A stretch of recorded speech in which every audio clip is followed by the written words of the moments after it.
তমালদার সঙ্গে অভিনেতা হিসেবে আমার থেকে অনেক বেশি জানে মন্টু কাকু, দুলালদা, এরা কথা বলবেন।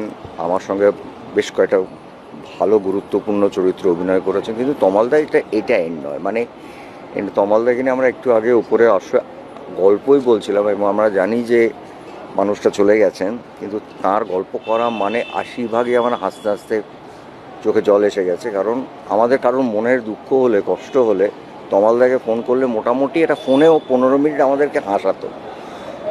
আমি তমালদাকে ঋতুপর্ণ ঘোষের বাড়িতে যেভাবে দাপটে দেখেছি, যেভাবে কথা বলতে দেখেছি, মানে লোকটা প্রথম কথাই বলতো, শোন তোর নিন্দা করতে একটু ডাকছি, এদিকে আয়। মানে এটা ছিল তমালদার অ্যাপ্রোচ।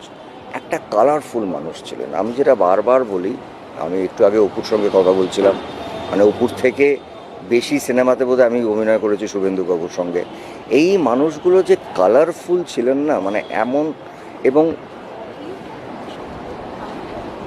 কোথায় বসছেন, কি খাচ্ছেন, কোথায় আর ট্রু সেন্সে একটা একটা মানুষ, মানে শুধু লম্বা চওড়া ছিলেন না, মানে এত বড় একটা হৃদয় ছিল।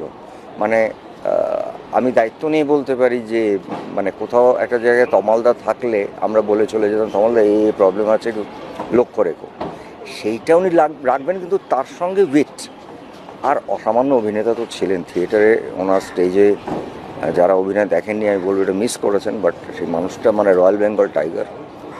কিন্তু আমার মনে হয় তমালদার গল্প আমাদের কাছে না ঠিক মানে থেকে যাবে, কারণ আমরা তমালদাকে নিয়ে এমনিতেও দেখা হলে মানে 10টা কথার মধ্যে 8টা কথা ওনার এক্সাম্পল দিয়ে, এবং কাউকে ছেড়ে কথা বলতেন না। মানে ওনার ছেড়ে মানে এমন কোনো লোক নেই যাকে আমরা লেকপুল করতেন না, এবং সেটার মধ্যে এত মজা, এত আন্তরিকতা।